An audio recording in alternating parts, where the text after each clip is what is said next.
Bienvenue à cette nouvelle présentation de Nourriture pour l'âme. Mon nom est Sylvain Bigras, créateur du site web toisuis-moi.ca et aujourd'hui nous allons poursuivre dans cette série sur la nouvelle naissance en portant notre attention particulière sur l'exemple du serpent d'airain mentionné lors de la discussion entre Jésus et le pharisien Nicodème. On se rappelle que Nicodème était allé voir Jésus de nuit pour que personne ne puisse le voir, que personne ne puisse le reconnaître. Jésus a surpris Nicodème en lui disant qu'il devait naître de nouveau, naître d'eau et d'esprit. Alors Nicodème a posé la question, comment cela était-il possible? Et c'est là qu'on revient à notre texte aujourd'hui. On va regarder d'une manière particulière les chapitres 12 à 16 de Jean chapitre 3. Jésus dit à Nicodème, « Si vous ne croyez pas quand je vous ai parlé des choses terrestres, comment croirez-vous quand je vous parlerai des choses célestes? » Ici, Jésus dit à Nicodème que continuellement, depuis que Dieu a choisi Israël, le peuple a manqué de foi. Le peuple a choisi de se détourner de ce que l'Éternel lui a demandé pour aller selon ce que le monde a à lui offrir, particulièrement des idoles. Alors Jésus repose cette question en disant, « Si vous ne croyez pas quand je vous ai parlé des choses terrestres, comment croirez-vous quand je vous parlerai des choses célestes? » C'est important de comprendre la transition ici, parce que tout le long de l'Ancien Testament, c'était la terre promise qui était annoncée pour Israël. Et là, Jésus parle maintenant d'une nouvelle dimension. La nouvelle alliance que Jésus présente, c'est vraiment à un autre niveau où est-ce qu'on passe du terrestre au céleste. L'espérance n'est plus la même. On ne parle plus de la terre promise, on parle du royaume de Dieu, le royaume des cieux. Et c'est ce que Jésus a offert, mais pour cela, il faut la foi. Il faut croire dans les promesses de Dieu. Alors ici, c'est important de comprendre la pertinence de ce que cela veut dire. Si tu n'as pas la foi, tu n'as pas la vie. Jésus, ce qu'il dit, c'est « Je vous offre maintenant, si vous croyez dans ce que je vous dis, un avenir éternel dans les lieux célestes, là où Dieu a sa demeure. » Ce que Jésus a appelé la maison du Père, il leur dit, je vais vous préparer une place, mais il faut la foi. Sans la foi, on oublie tout ça. Mais la dimension spirituelle des choses célestes est vraiment annoncée pour ceux qui vont croire. Particulièrement, c'est l'Église qui va saisir cette promesse-là. L'ensemble des croyants vont devenir disciples de Jésus et vont avoir cette assurance d'avoir la vie éternelle dans la présence de Dieu. Non pas seulement que sur la terre, on va continuer notre vie sur la terre, et ayant déjà cette confiance d'être assis dans les lieux célestes avec Dieu, d'avoir déjà en possession des bénédictions spirituelles dans les lieux célestes. C'est toute une nouvelle dynamique que Jésus mentionne en soulignant à grands traits l'importance de la foi. Et sans la foi, il n'y a pas de salut. Jésus poursuit cette discussion avec Nicodème en lui affirmant ce qu'on retrouve au verset 13 où il dit « Personne n'est monté au ciel si ce n'est celui qui est descendu du ciel, le Fils de l'homme qui est dans le ciel. » Donc Jésus est en train de dire à Nicodème « Je sais de quoi je parle, parce que je viens de là. J'ai quitté la gloire céleste pour venir marcher sur cette terre, pour apporter ce message et aussi la solution, ce qui sera bien clair avec la croix plus tard. » Jésus est en train de vraiment affirmer « Tu devrais écouter ce que j'ai à dire parce que je sais de quoi je parle. » C'est alors que Jésus apporte une illustration qu'il puisait dans le livre des Nombres, alors qu'Israël était dans le désert à tourner en rond parce qu'ils avaient manqué de foi et avaient remis en question les promesses de Dieu, n'ayant pas cru à ce que la terre promise était une terre qu'ils pouvaient conquérir, ce qu'ils ont fait 40 ans plus tard avec Josué. Au verset 14 et 15, on lit que Jésus a dit à Nicodème, « Et comme Moïse éleva le serpent dans le désert, il faut de même que le Fils de l'homme soit élevé afin que quiconque croit en lui ait la vie éternelle. Donc Jésus, il est en train de faire une illustration, une application de ce récit qu'on retrouve dans le livre des Nombres au chapitre 21 et qu'on va regarder pour mieux comprendre le contexte. Mais ce que Jésus est en train de dire, oh, tout comme le serpent a été élevé, il faut que le Fils de l'homme soit élevé également pour sauver et donner la vie éternelle à ceux qui vont croire. C'est avec une leçon d'objet que Jésus fait référence à ce qui va lui arriver à la fin de sa vie, avant de mourir, dans les dernières heures, les dernières minutes. Jésus va être élevé sur une croix. Et le serpent d'airain fait vraiment référence à cette croix-là, où Jésus a pris le poids de nos péchés, les a pris sur lui, à sa charge. Et quand le Père a regardé le Fils avec le péché de tous sur son compte à lui, eh bien, Dieu n'avait pas le choix que de le condamner, d'appliquer sa justice, parce que son Fils avait pris le péché de tous. Et le salaire du péché, c'est la mort. Et Christ, à cause de cela, même s'il était juste, ayant pris le péché de l'humanité, a payé le prix de nos péchés. Et c'est par le moyen de la foi dans ce geste-là que Jésus a fait à la croix qu'on peut obtenir la vie éternelle. Parce que Jésus a tout accompli à la croix, ce qui était nécessaire et obligatoire pour qu'on puisse obtenir le pardon par le moyen de son sacrifice. Lisons dans Nombre 21 le récit du serpent d'airain.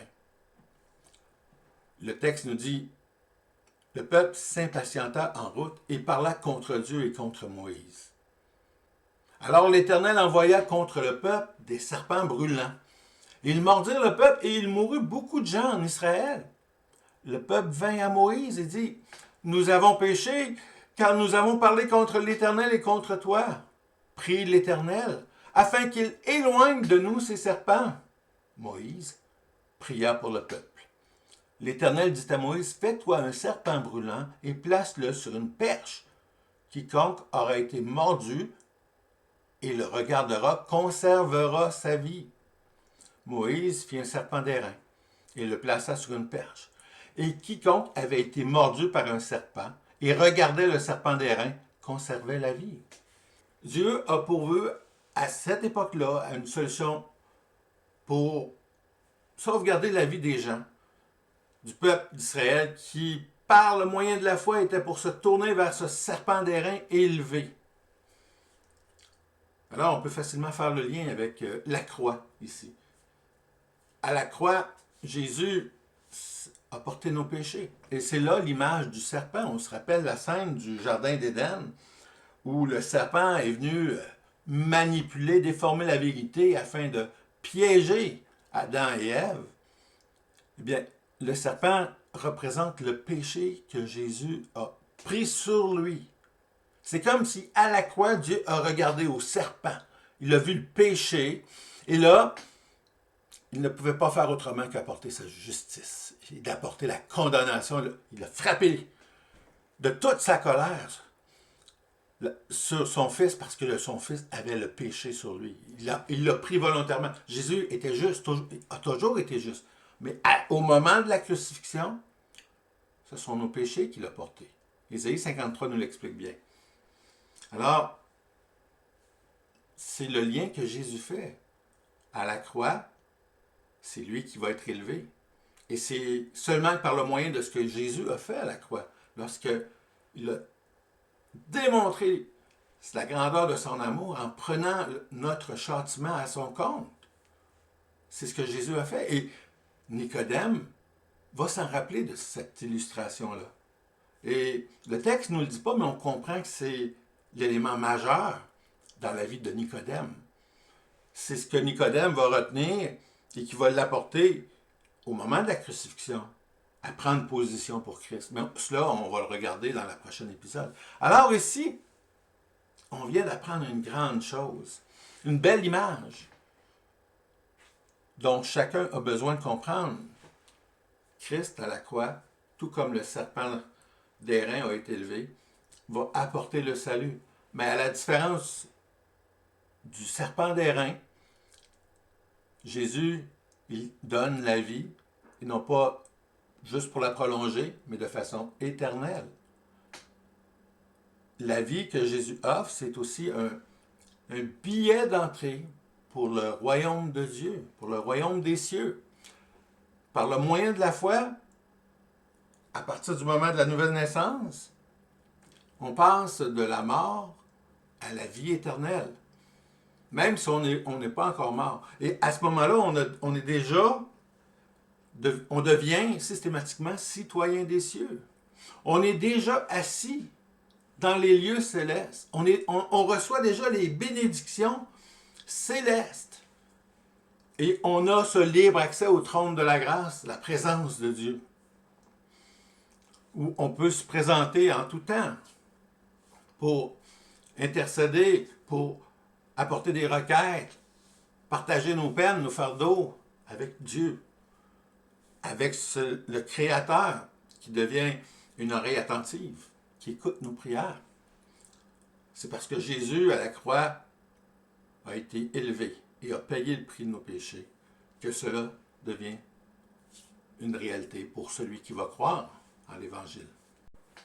Avant de conclure, j'aimerais qu'on regarde les versets 14, 15 et 16, juste pour en faire le lien, pour qu'on puisse saisir l'élan glorieux de cette affirmation, non pas du serpent d'airain, mais de son application.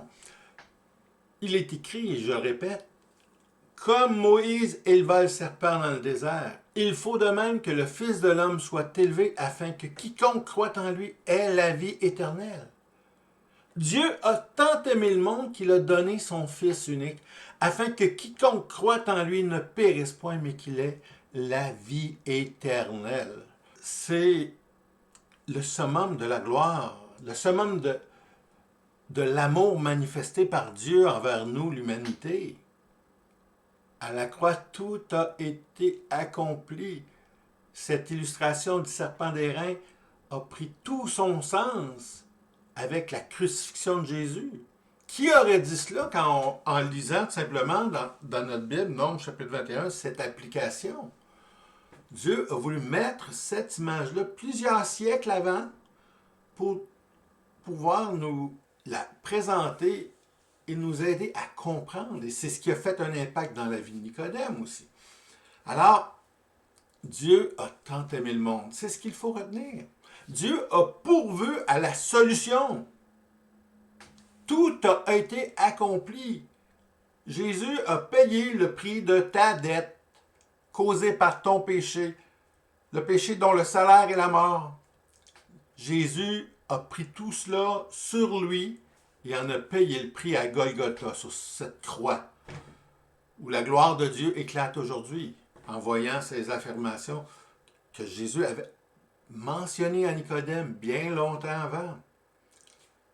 La bonne nouvelle est accessible aujourd'hui, non pas seulement pour Nicodème ou les gens de l'époque de Jésus, mais encore aujourd'hui, l'Évangile est proclamé. Il y a des gens qui placent leur foi en Jésus-Christ et obtiennent la vie éternelle, c'est-à-dire la communion avec Dieu. Jésus avait dit dans sa prière sacerdotale, la vie éternelle, c'est qu'ils te connaissent toi, le seul vrai Dieu. Et c'est cela qui nous est offert par le moyen de la nouvelle naissance. De là l'importance de saisir ces paroles et de placer notre foi en lui. Alors, dans notre prochain épisode, on va poursuivre et conclure aussi cette série sur la nouvelle naissance en regardant ce qui va se passer dans la vie de Nicodème suite à cette rencontre. Une rencontre qui a marqué Nicodème et qui a travaillé dans son âme, qui l'a rendu attentif à ce que Jésus disait, en même temps étant du mauvais côté de la clôture, du côté de l'ennemi. Les pharisiens étaient contre Jésus et Nicodème était pris entre deux feux jusqu'à ce que la croix arrive. Et c'est ce que l'on va voir dans notre prochain épisode. D'ici là, que Dieu vous bénisse, vous accorde sa grâce, sa paix et au plaisir de vous revoir bientôt.